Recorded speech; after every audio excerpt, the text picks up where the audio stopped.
Thank you for meeting with me today, Vicki. Now Vicki is from St. Dominic's Catholic School, and this is my liaison school, and Vicki is the DP Senko, so I thought I would interview her for one of my interprofessional conversations. Could you please briefly describe your role at St. Dominic's? Well, firstly, I am the deputy principal here, and then my secondary role is being Senko here because I have full-time releases that were for both these roles, and I think they interact very well together. My major role in the organisation of our school is well-being of my teachers, my principal, my students, my community. So I look out all the time for, in my role as principal, I'm looking at targets of children, I'm looking at needs, identifying needs, I'm looking at addressing these needs, marrying up the outside agencies to come and give us support, and I'm looking at my teachers' professional development and how I can help support them. We have a very stable, very solid staff, and we are learning every day. We look at the children who come in, we look at the needs. It will be things like speech straight away. It might be children who come from varied backgrounds, different cultural backgrounds. It might be children who come from varied experiences. It might be children who have neurodiversity. It's addressing all these needs and just working with people. And so a typical day is very, very different all the time. Always I'm learning new things and working. Because I'm released, I'm able to work with many people and set up appointments. I also try and jump into classes and support teachers. I take children who I'm reading recovery trained as well, so sometimes reading books now. So sometimes I test children. That thing. My data is honest and relevant, and I'm hearing children coming in all the time. We just had someone come in and read to you, and he's a little dyslexic boy that we worked. I actually had him in my first year. Oh, did you? His first year at school here as a new entrant. Oh, okay, And so he's really worked very hard, and he was just been reading the book Holes to me, and it was a great celebration. So it's celebrating the kids. It's putting scaffolds in place for them. It's all of that sort of thing, and addressing everybody's, hopefully being the person who anyone's got a problem they come to, and I try and help them solve it. Yeah, because you're the only deputy principal, aren't you? Whereas it's a bit different compared to other schools. Yeah, I definitely would say that you advocate for the children and you know them like through and through. Like every time that we have our liaison meetings, we always, exactly where they are and who you want to work with. Yeah, and it's me knowing those children too. And us as a school taking ownership. The teachers take ownership, but then I'm right behind them to see how the senior teachers back them up, and then I back them up again. Yeah, definitely. We can get going. If I see a need, I need to respond. Yeah, and that's what happens in my school. If I see a need, I need to try and respond. Whether it's resources in my school, people resources, actual budgeting. Yeah. It's many things I do, and also supporting my principal as well. Yeah, so definitely. Often we share that role. Yeah, it's really tight knit community here, though. It's great. We're very lucky. What are some of the tensions in your role as DP and Senko? Because you've got quite a bit there. Probably some of my tensions are so long it takes me to do paperwork and get things in place and working. Some of it is just everyday things like trying to run a school with the funding you've got, with the personnel you've got, the fact that we're getting more and more CRT, which is excellent. But then I've got to have people to find the teachers to release to them. do all of that, and then I run, whoever's sick. I get it's getting relievers, it's getting... Which is hard, like on the... Qualified staff, it's really hard to get, good qualified staff, because I think we're very short. No, we definitely are. Profession. Well, there's lots of split classes at the moment when I go to different schools. And everything keeps evolving and changing with a change of government.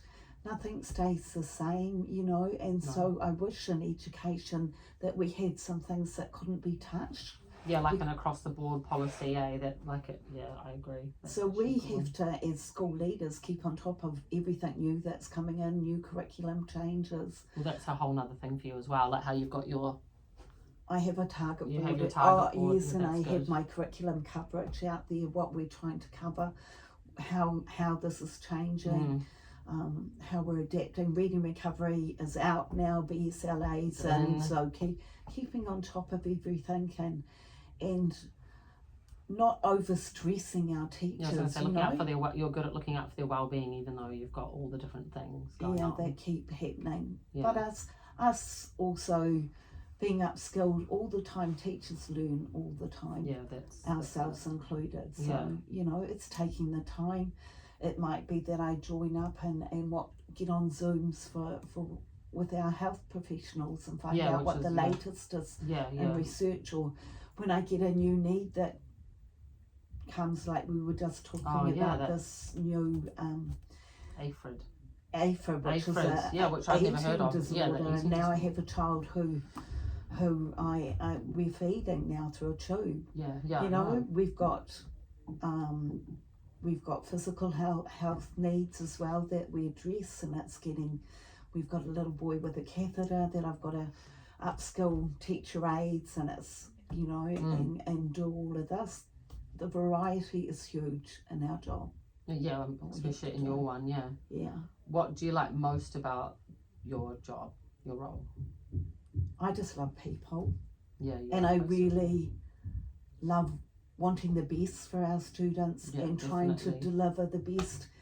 And also, often there'll be a role of counselling in our role too, because there will be children who present with needs that we may have to even address with the parents, and I find that rewarding in the end, because I think we can't solve every problem in the world. No.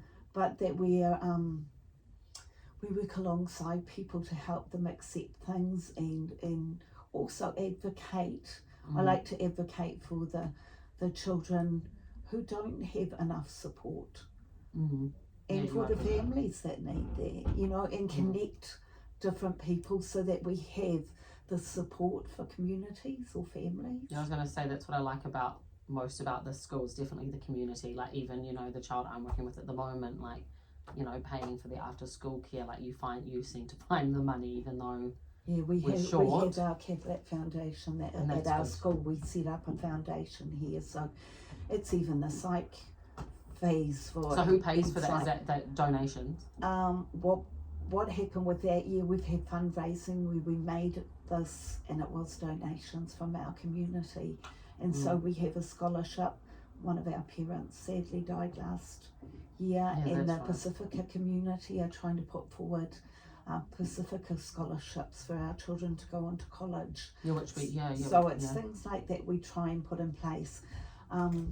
We have a system here. I put my children through different programs, and if it doesn't all work, we take some money from our foundation. There's an amount they can apply for, and we try and get spell tutors in, because we might be you know, experts in that field, so we'll pay something towards that.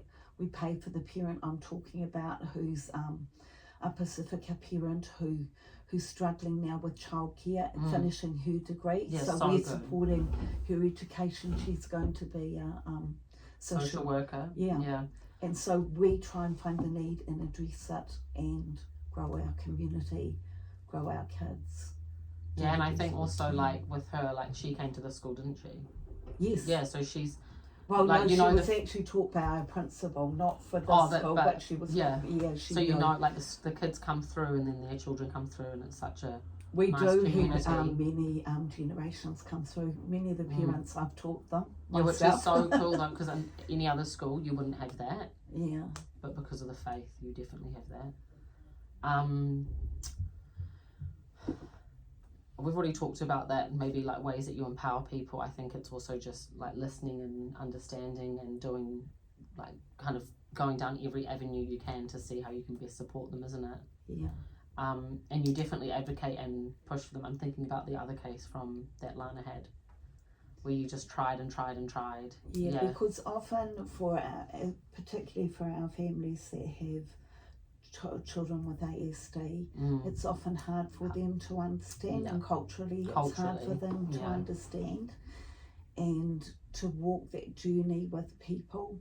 And I try and get expertise in which has been great from the RTLB service. Yeah. Lana was so she's so good, eh? Like, so good, and it's actually outside eyes to come and support these families and try and break down some understandings, because sometimes that particular family we're talking about, they were talking about going back to Sri Lanka to get their child blessed, and they believed if they prayed to God they'd change this child's diagnosis or neurodiversity.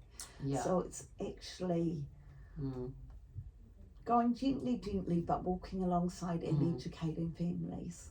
And definitely getting in touch with services such as Tilting the Seesaw and getting funding to do all of this and to change these things, you know.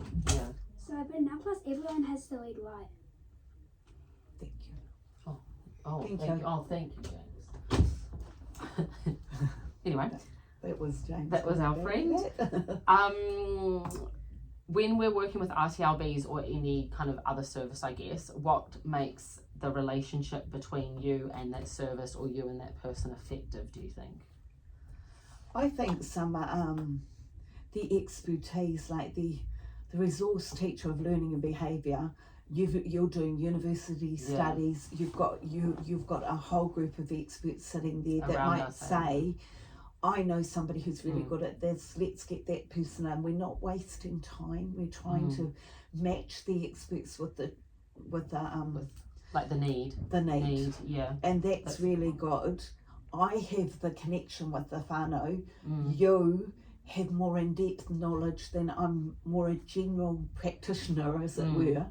And the specialists coming on board and putting us in touch, or sending us on courses, or sending my teachers on courses, connecting with other Senkos in the area, getting ideas, getting upskilling in our Senko meetings, where we might have OTs come in and talk about kits that are available to buy, or programs that are good, or, you know, it's... Or how to do a Oars application, they did that, but you didn't. Or anything like that, like the fetal alcohol coming up next, and, you know, it's always us learning and learning from you, and I can show you what my needs are, we can talk about it, and you can go out, and together we do this, really, it's a team.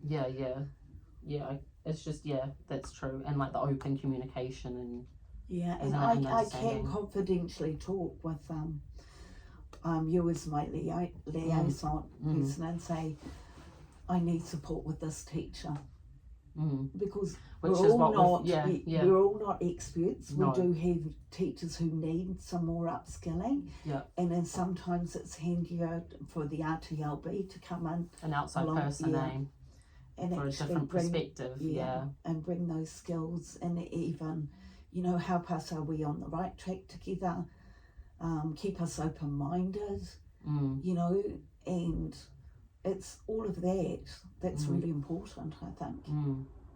Definitely. Okay, well, thank you for having a chat with me. I think we've covered quite a bit there.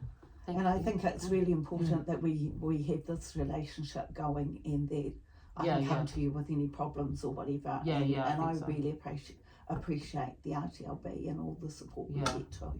I think also like keeping the liaison for a good couple of years is really effective, because then you get to know our school. teachers. I know the teacher, I know the school, and I think rather than chopping and changing all the time, but bringing in the right person in a timely manner, definitely, it's really important, really great. Thank you, Natasha.